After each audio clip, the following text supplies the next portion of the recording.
Tan Safi was born in Gadigal country to parents who fled Lebanon after surviving the Israeli invasions in the 70s and 80s.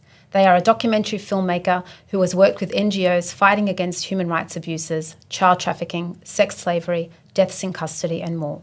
They have lived in Palestinian and Syrian refugee camps in Lebanon to highlight people and movements who are doing the most with almost no resources. Tan joined the Freedom Flotilla coalition for the 2024 Break the Siege mission to Gaza and was on Handala in Rotterdam and Cork. They were ready to board the Conscience hours before it was bombed in European waters and supported the Madeleine team on the ground in 2025. Tan has two favourite things to say: that everybody is someone else's entire universe, and that we all need more revolutionary imagination. Thank you so much for joining us today, Tan. We live on an Indigenous stolen land as beneficiaries of settlement, but we're also victim survivors of Western empire and imperialism. So we like to start each episode, not just with your origin story, your asal, your roots, but acknowledging whose land you live, love, protest and fight on. It's funny, I've been thinking about this a lot recently. I'm so privileged, so lucky to be able to live on and benefit from Gadigal country. But we're also taught from a very young age to be very thankful in this country, to be, we're the lucky ones, it's a lucky country. And actually, my family were forced here. Yeah. And what a world that, we're so grateful that a place would take us in while it disseminates an Indigenous population at the same time. Yeah. But yes, I'm very, very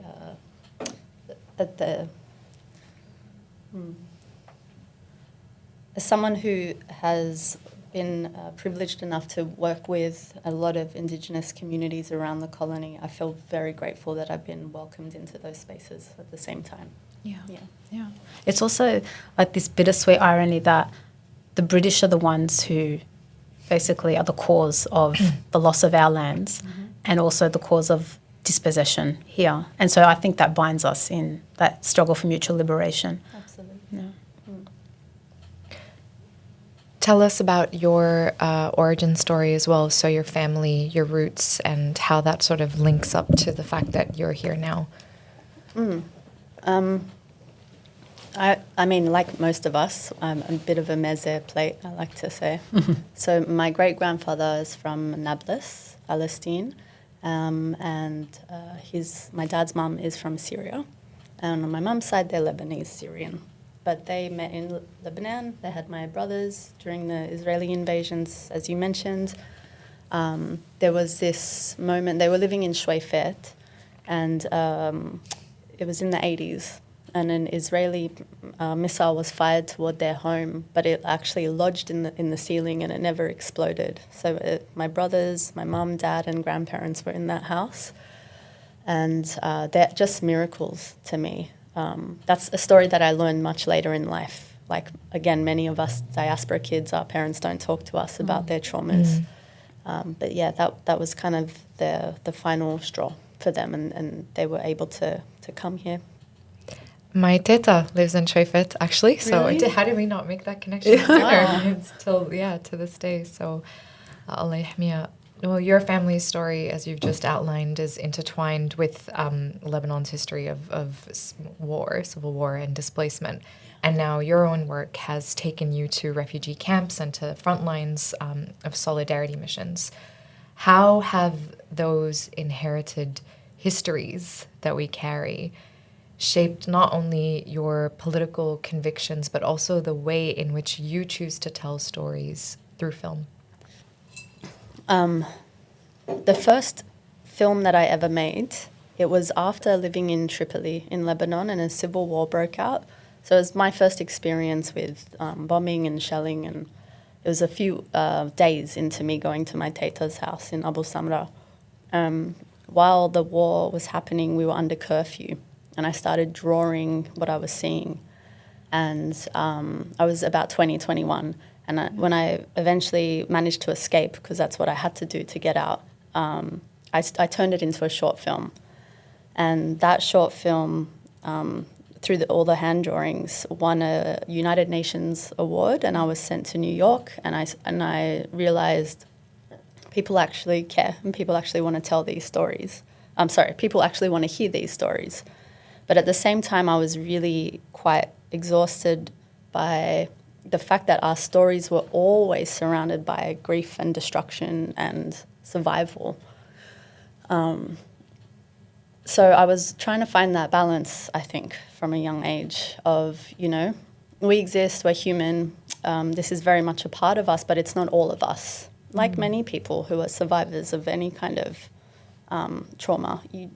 I personally don't identify just with that. I am also many other things, and we have many other stories to tell. We fall in love, we're funny. We have other things outside of war that we can talk about. So stepping into social media kind of allowed for that exploration and balance of some entertainment, some really silliness, some like fun, but also always coming back to core issues as well.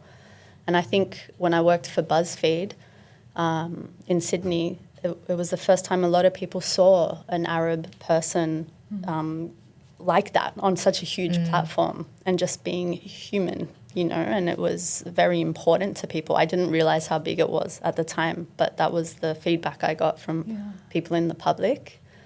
And then I utilized their platform to tell bigger stories that were more impactful, because that was always the core of me. I wanted to utilize spaces to get bigger, more impactful messages out there, which I was able to do. And to not have that be mediated Yeah. through someone else, by someone else, I imagine would have been really powerful as a medium to have that sort of sovereignty, if you will, over it. Perhaps also why we started this podcast. Yeah. I like that idea, though, that you weren't doing it to humanize, because there was a whole impulse, I know, like me, growing up post 9/11, where we produced content and wrote because we were so dehumanized. So we felt that we had to correct the record. So we had to show, hey, we're not terrorists. We're not scary. We're not threatening. And that in itself was very problematic, but very much a sign of the kind of environment that we were growing up in, which is that you defined yourself as not. But I love the idea that you did it because it was about self-determination, I think, and about just telling the full spectrum of what it means to be an Arab. I think that's like remarkably mature for someone to start their storytelling career that way. I had to learn it the hard way. Yeah, no, I mean, we were all told to be apologetic, upright citizens 24/7, for sure. And I think a lot of us still harbour that awareness, and we're so afraid to step out the line ever so slightly. But I was always just a little bit rebellious, I think. Yeah. And social media as a platform is not, in an ideal world, it's not where I would focus. I'm a filmmaker and I love documentaries, but I understand that it's a tool that we have at our disposal. Yeah. So that's why I use it, despite all the ugliness. You can use social media to break someone or something, or you can use it to build, and that's what we need. Yeah. To just constantly build community and focus. Yeah. Focus people. Always include a call to action, not just build awareness, because you can educate someone, but then what do they do with all of that information? Often at times they're left really overwhelmed or depressed, and they don't know what to do with those feelings. So moving them into action in a way and using that as a tool. But you prefer long form. Yeah. Long form film, that is your love, I guess. It's so hard to condense everything into 2 or 4 minutes. It's impossible. We know. Yeah.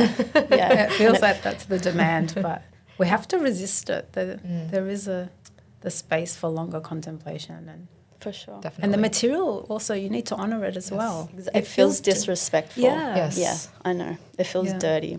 Yeah. Yeah. But at the same time, you can, if you have people that you can trust in those positions, then you can use it to build some kind of movement and some kind of action going forward. And that's what we did. When I first joined the Freedom Flotilla Coalition, their social media platform on Instagram, was a couple of thousand. And I joined and I created a video, and it went bananas. Yeah. And it grew by something like 70 or 80,000 in a week. And people were hearing about the flotilla for the first time.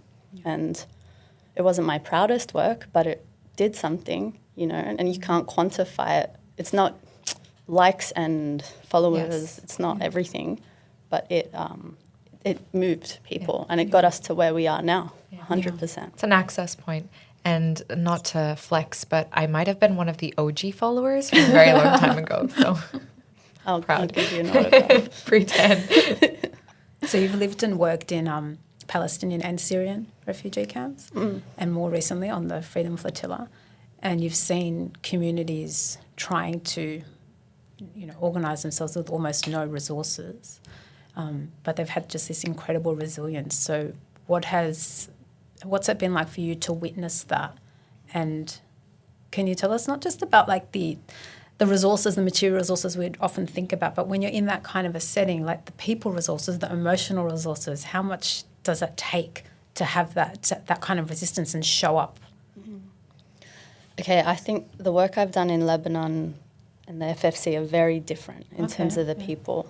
Living and working in Syrian and Palestinian camps across Lebanon, it was amazing to meet those who were displaced as well as local Lebanese people doing absolutely everything they could 24/7 with just nothing, no resources, no awareness, no social media. I think it's the fact almost that they're not afforded that luxury. They have to. There's no choice. You have to survive and you have to help people, or you should. And it's very much a part of our culture to do that, for a lot of us culturally and religiously. And I had never seen anything like that in this colony where we have all the resources in the world, and also, I mean, coming back to the diaspora, a huge diaspora who have everything they've ever wanted but don't lift a finger for anyone else. Yeah. It shattered me. That was back in 2019. But also, I saw, okay, like, beauty exists. It's hard to remember that sometimes. But yeah, volunteering with the Freedom Flotilla Coalition, it's a much more international volunteer base. They're from countries all over the world. Like the Break the Siege mission in Turkey, we had people from over 45 countries.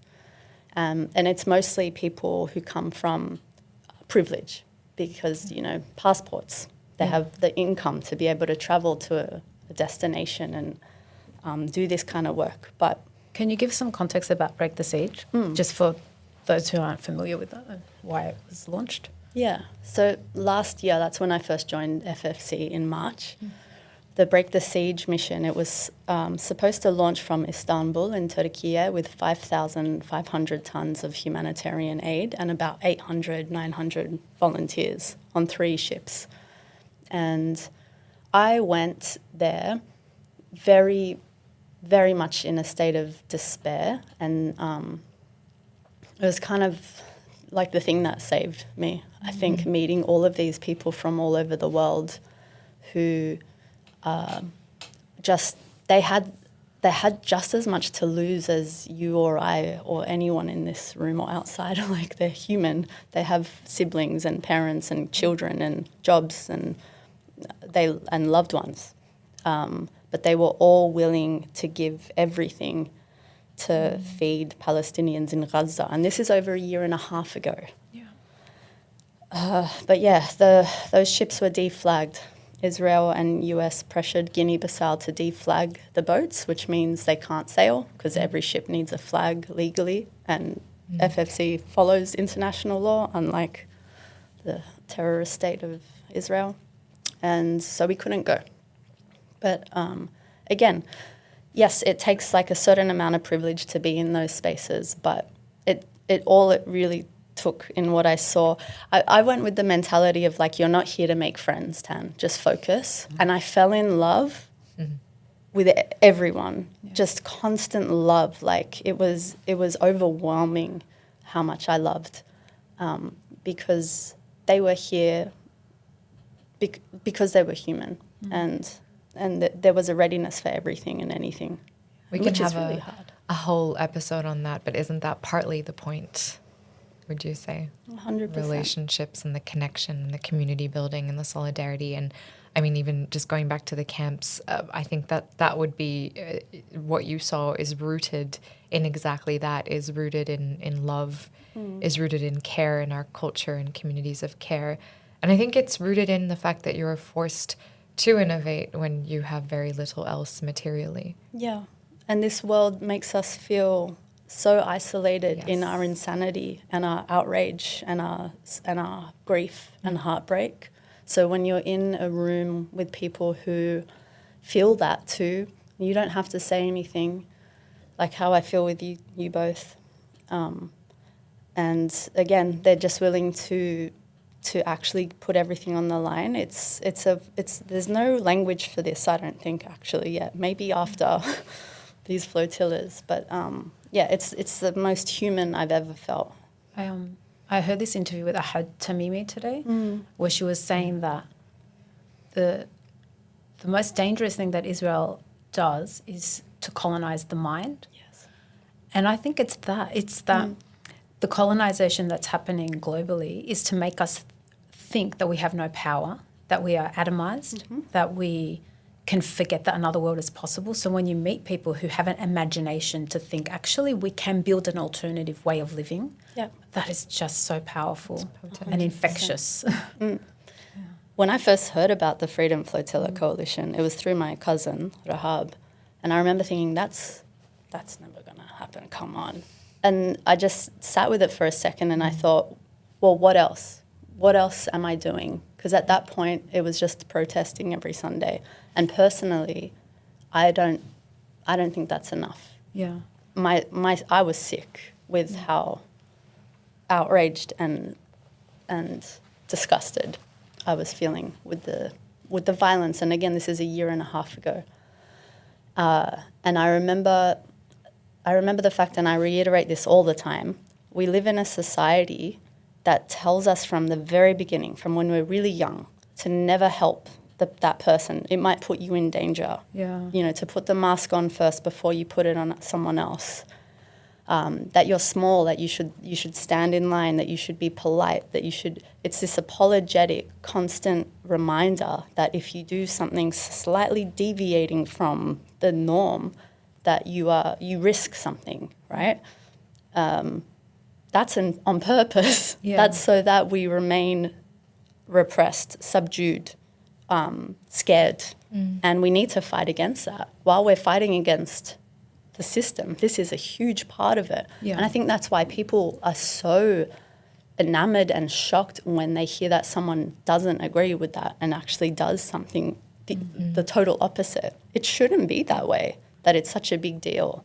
It shouldn't. You reminded me, sorry, of this article that I read by this philosopher, Femi Taiwao, why protests should be a promise, which is that when we protest, it should be a promise to extend the protest to sustained, like, collective withholding, direct action, boycotts. It should be the start. It should be the shouldn't be the floor. It should be the ceiling kind of logic.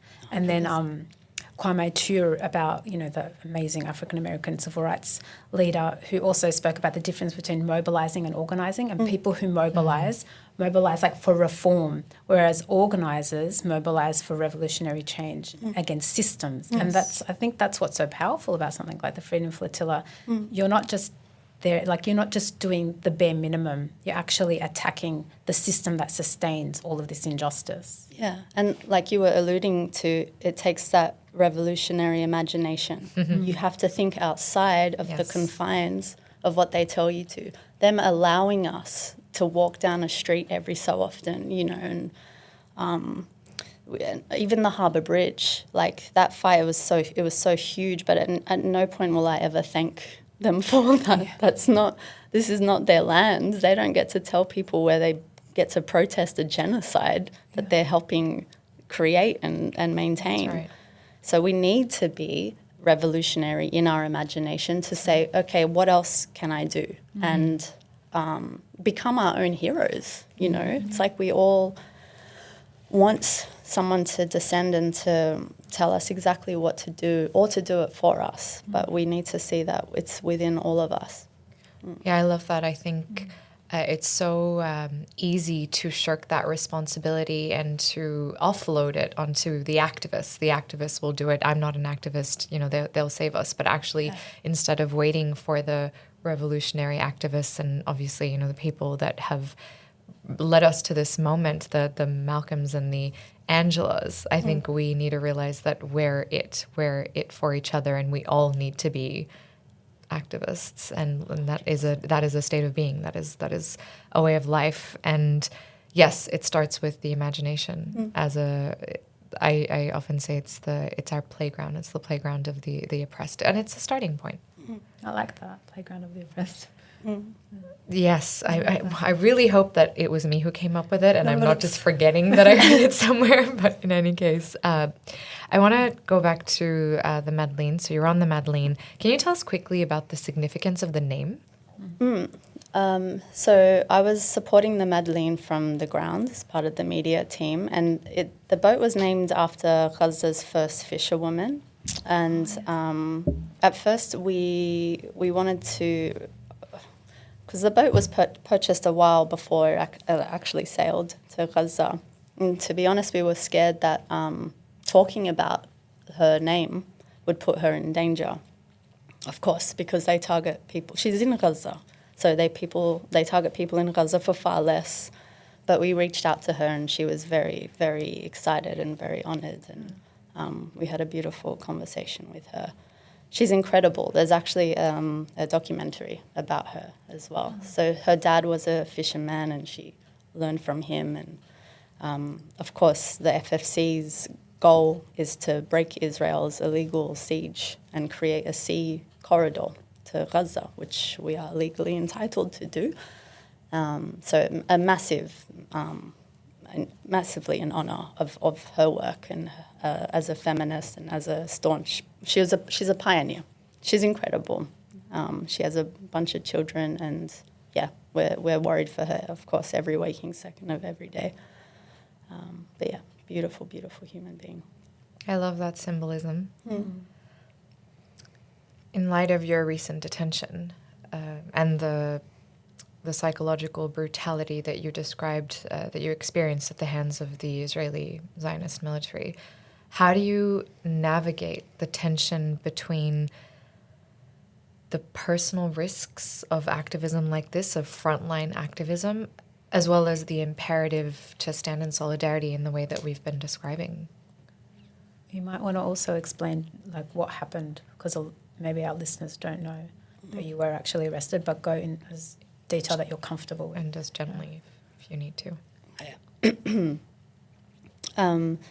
So I was recently on the Handala, which sailed from Gallipoli, Sicily which recently sailed from Gallipoli in Italy toward Gaza, and we were illegally intercepted by the Israeli military around 55 nautical miles away from the shore. Madeleine was intercepted illegally at 113 nautical miles, so we were very close. Yeah. Actually, we started to really think that they would let us in, and we were all very excited. But we were surrounded by drones every night, and in the lead up to that interception, there was an Israeli heron circling us all day. And of course, getting closer, we were always trying to work out how far they were. So much happened in between. When they came, they surrounded us with military zodiacs, and we all sung Bella Ciao, put our life vests on, drowned out what they were saying over the megaphone, no idea, and then boarded the boat. And there were about 35 of them in the beginning, all, of course, guns, decked out, GoPros, DSLRs, and they were trying to create this performance similarly to what they did with the Madeleine, where they distributed sandwiches and water. Can I ask you, how young are they? What do these soldiers look like? Who are they? This is an elite squad.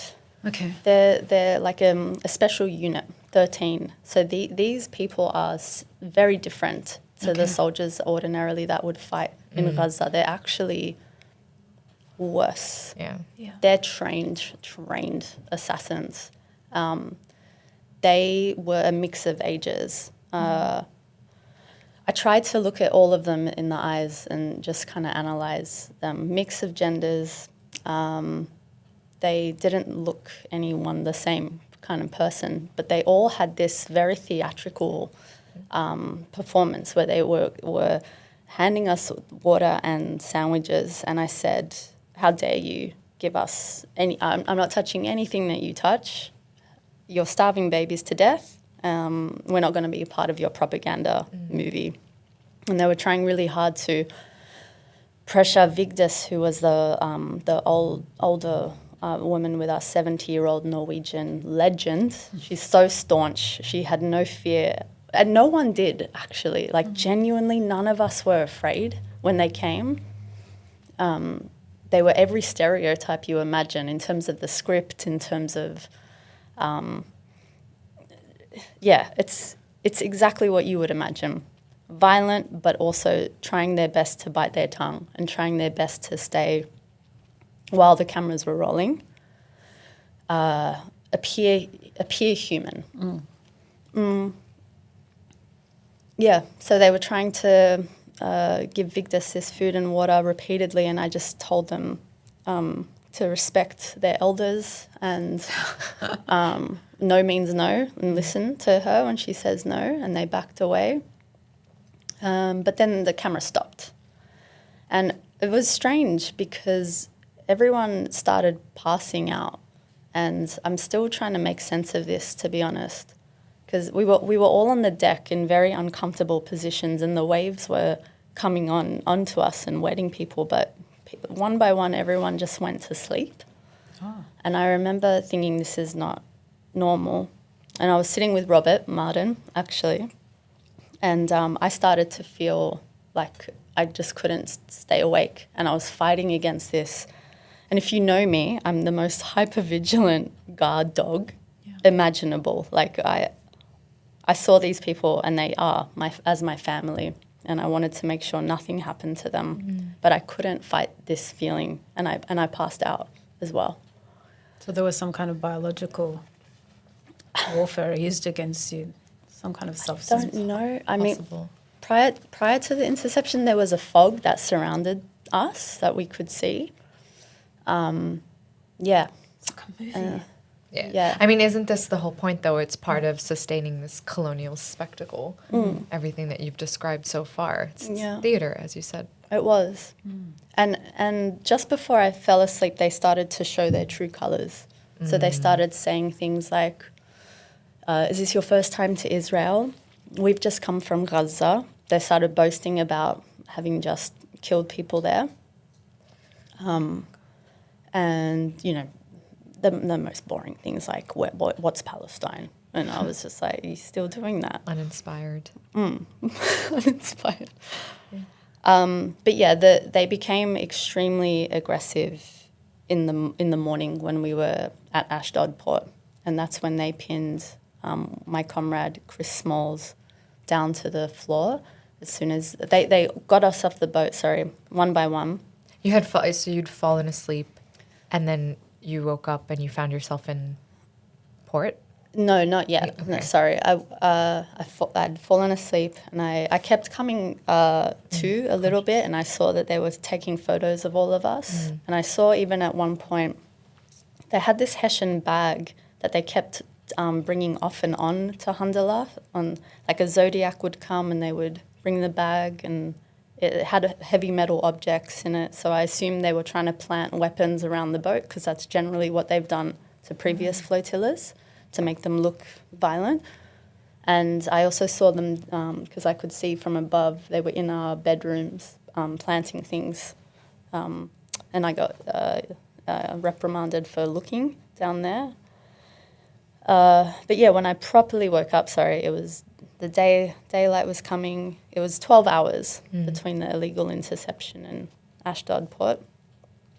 And yeah, called us off one by one. They had a huge paparazzi crew, but they were all police or militants. And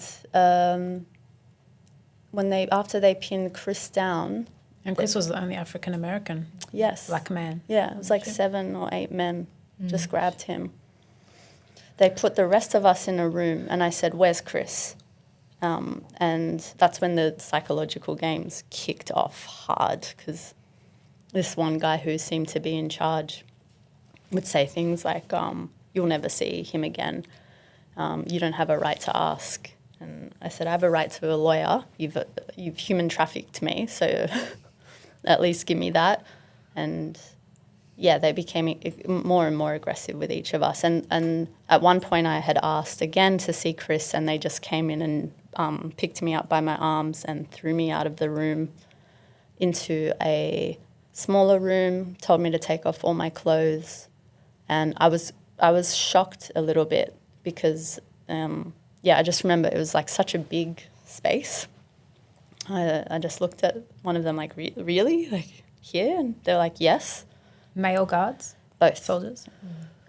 And so I had to, and then put my clothes back on, went through all my things, and it was just this game of like putting me in one room and another, and speaking to me in Hebrew, laughing at my passport, taking me to someone else, and I just never knew what was happening. It was really odd, but eventually they put me into like an interrogation room where 3 men, one played good cop and the other 2 were the bad cops. This, again, so transparent. But they were like, are you aware that you entered Israel illegally? And I said, I'm aware that you human trafficked me into a part of Palestine I never wanted to come to, and that the interception of the boat was illegal. And they threatened me then with prison. They said, look, here are these documents that you can sign saying that you entered illegally, and if you don't, you'll be in prison for a really long time. And I just said, well, that's up to you guys. And again, pushed around another room. They asked if I had a lawyer. And I had written a lawyer's number on a piece of tape on a sock. I put it inside my sock, like on the foot, right? So when they strip searched me, they didn't see the masking tape, and that was all I cared about, because she was my only like source of hope, this lawyer that I'd never met. They didn't see it, thank God. So when they asked if I had a lawyer, I reached into my shoe and I said, yes. And I called her, and she was there. The Handala lawyers from the web, absolutely incredible. Yeah, sorry, am I talking too much? So much happened. You can feel free to share as much or as little as you want. And I mean, I have more questions.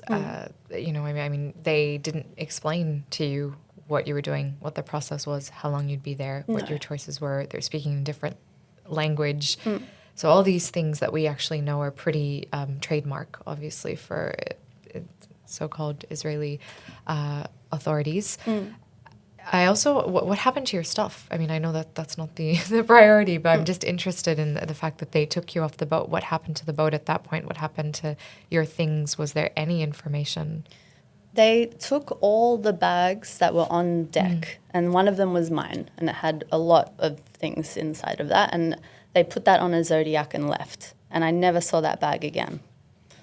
When we were at Ashdod port, they allowed us to go and get our things. I went to get my bag, and it was covered in a white substance. I don't know what it was. And then I had to take it with me as they shoved me around into the different rooms. And after the interrogation, they gave me to a group of these balaclava-donning officers. They were the most violent. And they went through, there were maybe 8 of them going through my things and just chucking out everything, anything Palestine-related, kafir, anything with Arabic writing on it, T-shirts, jewellery. It's just gone. When I finally got my bag at the very end, though, even more stuff was gone. I just had like a pair of tracksuit pants and a T-shirt, basically, and other people's things. They moved our things around, gave us other people's things. it really tells you something, that they know that the world's attention is on them. They know that the world knows that they've captured you all, and they still treat you so appallingly because the impunity is so assured. Yeah. Like the entitlement. That was the biggest thing, is that they actually didn't care that we had people with platforms, we had passports of privilege, we were from 10 different countries. There was not an iota of care in their eyes. And we know, and we say this a million times, but it is such a tiny, tiny fraction of what they wanted to do to us. I just sensed that the whole time. Like, they were ropeable. I've never felt so hated in my life in the way that they were looking at us, treating us. And I was definitely treated differently to the other white women that were with me, 100%. You were the only Arab? Yeah. And only Palestinian, presumably. And Chris, the only black man? Yes. Yeah. And both of you received the worst treatment? Yeah. And I mean, it makes you wonder what they do to the thousands of Palestinian hostages that they've held, the Palestinians they've incarcerated in their systems, their dungeons, who don't obviously have, as you say, these passports of privilege or any sort of form of communication, public, or any sort of shield, if we can call it that. Yeah, 100%. I mean, in the prison itself, that was another level of brutality there. You were there for 4 days? Yeah, but the first morning I woke to a man howling in agony. You don't forget. Sounds like that. You did an ABC interview the morning of the protest across the Harbour Bridge. Yeah. And it still infuriates me, because you sat there and you spoke about this and you gave them your lived experience, your direct testimony, and the presenter kept saying, well, we've put that to the IDF and we're waiting on confirmation. And it just, it just makes you, we're out, like Amy McQuire, Indigenous journalist, amazing, talks about the black witness as sovereign, and they can't even bear to give you the credibility to speak about something that actually happened to you without having the alibi of your oppressor, of the perpetrator. And there's a gender dimension to that as well. Like we were talking about that before, how survivors are never believed. They're always discredited. It just shows you those like multiple layers of the oppression. Yes. But I just found that to be one of the most violent interviews. I was just swearing at the screen that you were talking about all of this and he had to keep interjecting. Yeah. I mean, I expect no less from the ABC, to be honest. And it's interesting, though, because as much as we know, I also feel like I totally minimized what happened, and I still am. Like it's sexual humiliation. Like they made me take my clothes off multiple times. They threw me against the walls. They stepped on my feet. They swore at me. All these things. It's in any other context, if a group of people were stolen and put somewhere that they didn't want to be, we'd be up in arms about that, right? Like it would be considered human trafficking. It would be considered kidnapping. And we're not even allowed to say those words. I mean, mainstream media here would never call it that. It's all alleged. It's all, proclaims. And it impacts you, even though I should say me, even though I feel like I'm smarter than that. I was and still am really minimizing how brutal they were. I reckon it feeds into this idea that, like, see what you made me do. That kind of like, well, you asked for it. Sure. How dare you just thinking fight that. back? Victim blaming. Yeah. Absolutely. And there is that element, well, you know what they're like. Why would you go into that? Because they don't understand, like, they don't have that the imagination to think that, you're not going to accept that kind of oppression. You will fight back. Yeah. It's abuse or tactics, though, right? We know that this is classic abuse, and I think we have been saying as Palestinians as well, and as advocates, that the state violence is rooted in and intimately linked to gender-based violence. We just haven't seen a lot of that, the sector, if we can call it that, catch up or say that as well, or recognize it. Perhaps it's uncomfortable, but you've spoken to it. You've spoken to exactly that. It was interesting though, a lot of the other comrades that I was with in the prison, they were really shocked to see the female officers being as brutal. I wasn't surprised by that at all, but it shocked them that there was no connection, And again, despite all that we know and despite all that we've seen, I think because we are so human, we cannot understand how someone cannot be.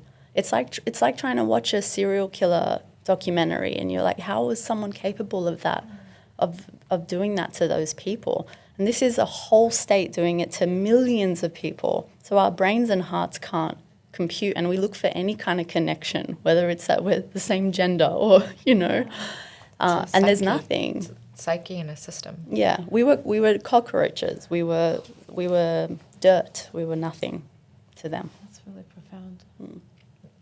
It is like you just look for any slight bit of humanity. Yeah. Because you don't want to believe that people can be that evil. You don't. I don't. I still have this childlike hope in me that people aren't that bad, but that evil exists, and I've seen it, and they're monsters. There's nothing left there. Irredeemable. It exists and it's enabled, so it builds and builds, and we just have to hope that it implodes on them. It will. Yeah. These things always do. Yeah. Well, the people are fighting, and it's a global uprising of collective energy now, where people are finally seeing that this is what they need. So I'm going to pivot to your documentary filmmaking, which is about witnessing and amplifying stories. But you are so deeply embedded and respectful of the communities you film. So just, we're curious to know how you ensure that storytelling is used for liberation rather than voyeurism. And, passive surveillance, and what responsibilities come with that? How do you negotiate all of that? When it comes to the past couple of years, creating short documentaries for the Freedom Flotilla Coalition, I always make sure to include some kind of guidance so that people are learning, but also directed. Because, again, I picked up on this so long ago. People say, I wish I could do something. How do I join? What do I do? If only there was a way. And there are. So call to actions are very, very important. For me, financial disruption is massive to direct people to always endorse and actively live BDS. It's something I've been saying for decades, but, here we are. And again, there's direct actions like, yes, the FFC. There's also this upcoming global Samud flotilla. There's also going and disrupting weapon manufacturers. And it's when people look at the FFC and they call it heroic or courageous, I feel so uncomfortable with terminology like that, because it's actually good for you to do this. It is good for you to feel human again and to be connected with humans who care. And we all need to be reminded of that we are all insane right now with all sorts of things, again, that language hasn't even developed the words for yet. Yeah. And direct action, in my experience, is the only thing that provides some breath to the feelings of being disassociative 24/7, of being in a state of despair or survival 24/7. It allows focus, and that you're contributing to something. And so it's not selfless. It's always for Palestine, but it's for you and for the greater world, because Zionism does not just affect Palestine either. Yeah. It's got its paws in so many countries, so many regions of the world. So yeah, it's a balance of, again, education, but also bringing people together and feeling more connected, because this world intentionally separates us, disconnects us from one another. One would argue that direct action isn't just an antidote, as you're saying, but also an obligation. It's something that we have a duty to do to fulfill. That is our commitment, and that requires, showing up and having the discipline to continue to do that. And we're living in the belly of empire. Like, we're living in the engine. Like, I always think about the fact that people are donating so much money to baby formula and food, and it's sitting at the border, which tells you donations are one thing, but if you can't affect the policy, where the decisions are made, that's where the real action lies. And you mentioned this beautiful quote by Dr. Samah about the margin of, that we have a wider margin. Can you remember that? Yes, that we have wider margins of safety to be able to take action. So everyone has, and it is incumbent upon everyone in their capacity to try and do something. But Palestinians in Palestine, as opposed to Palestinians in diaspora, we have more wider margins of safety to be able to engage in this sort of direct action. So it is that safety, but it's also that, as you say, we are in the corridors or in belly of empire. Yeah. So both of those things make us well positioned, and we should be out there affecting that change and to every way we can. Genocide unprofitable, exactly, because it's the only way it's going to stop. 100%. It's not a moral appeal. We know that now. It to comes our oppressors. down. Yeah, exactly. And we do have the capacity to do that at the bare minimum with boycotts. And I mean, this is a tricky space to enter, but we also need allies. We also need, say with the flotillas, Arab and Palestinian folk are always at much higher risk of being hurt or killed. They killed 10 of our comrades in 2010. Israel went on the Mavi Marmara and point blank killed 9 volunteers, and 1 died later because they were Turkish and Muslim. Okay? So we need allies as well, because there is a safety. Do you think Madeleine would be as big as it was if Greta wasn't on it? Absolutely not. We know that, but we also need to balance allyship with fighting saviorism, and that's something that the FFC avoids a lot of the time, but it's not it's not always clean, it's messy. Collectives are hard. Think that at the end of the episode, we did a whole episode. I mean, let's leave it as there are ethics and responsibilities to being an ally, because I definitely want to dig into that, but we're going to need another hour. But I think it's really worth mentioning, because we are taking part, or we're discussing direct action, and we're doing so on stolen land, and we know that First Nations communities have a long history in the struggle of being of organizing all sorts of direct action, and that's something that I really think we need to be doing better. So that us being allies in this case, and maybe linking up how we do that direct action, particularly here. I would say, if I can, I think direct action is very innate in us, and it calls to something that we are all a part of. It's the same way, like it takes a village to raise a child. It's the same kind of thing where when all humans want to belong to something and need to feel safe. And when we are fighting with each other, you feel that love and that sense of humanity on a totally profound level. And it's not in our nature to be bystanders. Yeah, it's not. That's so interesting. Because I was thinking, if you see a house burning down, like most people's instinct and you see children in there burning, most people's instinct would be to go and put it out, not release a press statement saying fires are really bad. But and we have grave concerns as they watch. I think that is, like what you said, the instinct is there, but racial capitalism has made us think that we don't have the power to put out that fire, and that our words are enough. Psyche. Doesn't every single religion tell us to be in service of others? Yeah. I mean, it's the first thing addicts get taught in recovery, to be in service. It's good for you. It helps you recover. Yeah. That's literally the first thing that they're taught. Yeah. This is what we need as humans, and every Indigenous culture has taught us that you care for the land, you care for the environment, and you care for the people. And that's what we don't have when we're living in this capitalist society. We might actually watch that house burn. We might actually do that. So we're programmed now, and that is by design. I mean, that speaks to what you've been saying this whole time, to resist that urge to adjust to a society that is, constructed in a way where injustice is that is the everyday, is the status quo. Yeah. Yes. and harm, injustice, harm, and sort of carceral, viewpoints. Yes. 10. We've got a sassy little segment for you now. Okay. Things that we are no longer apologizing for. So I would like to ask you, what is something that you are no longer apologizing for as a feminist, as an Arab, as someone speaking on Palestine? The word that comes to mind is my insanity, because that's how I feel. And I used to feel ashamed of it and scared, but how can I not be? And if you're not insane, I'm scared of you. I'm terrified of you. So that's big for me. Not apologizing for that mindset. Absolutely. Words we live by. Is there a quote or poem or piece of writing that's been anchoring you lately, especially in this time? Oh yeah, I should have prepared for that one. Bella Ciao. Sounded like it anchored you.